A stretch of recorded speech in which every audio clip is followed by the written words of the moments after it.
We're here with Sarah McGinty, researcher and author of the college application essay. Sarah, what are some of the things I need to be thinking about in terms of style when I'm writing my college application essay? Well, I think the most important thing to think about is pace. So start fast. The reader's very knowledgeable. They're reading 25 or 30 of these things a day. You can jump right into your story.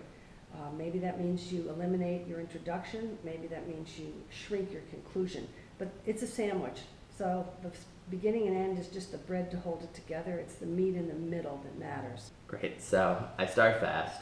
I focus primarily on the story itself, not sort of any fluff in the intro or conclusion. What else should I be thinking about in terms of the style and tone that I'm using? It's a personal essay, not an academic research paper.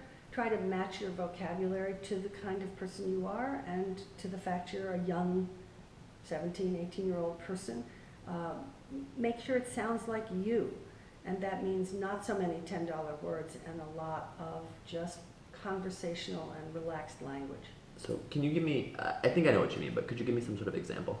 Well, I did have a student once who wrote, I encountered this terrestrial sphere on a vernal evening in 1997. And after a little conversation, we decided it would be okay to say I was born in April 1997.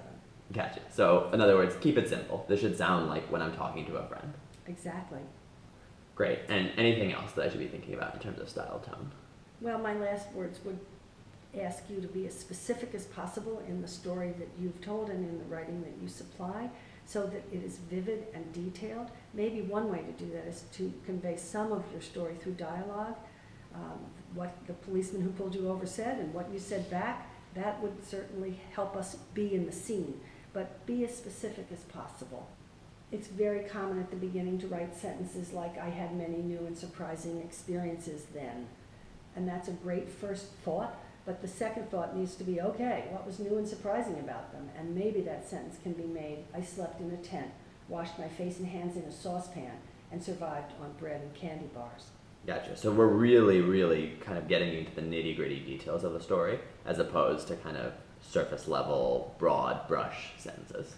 And that's what's going to make it memorable. So if you're specific, that will lead admissions to say, what about the kid that lived on bread and candy bars? They're not going to say, maybe we'll take that kid that had a surprising experience. Gotcha. So just to recap, start fast, sound like yourself, and be specific. That's it. Great. Thanks so much.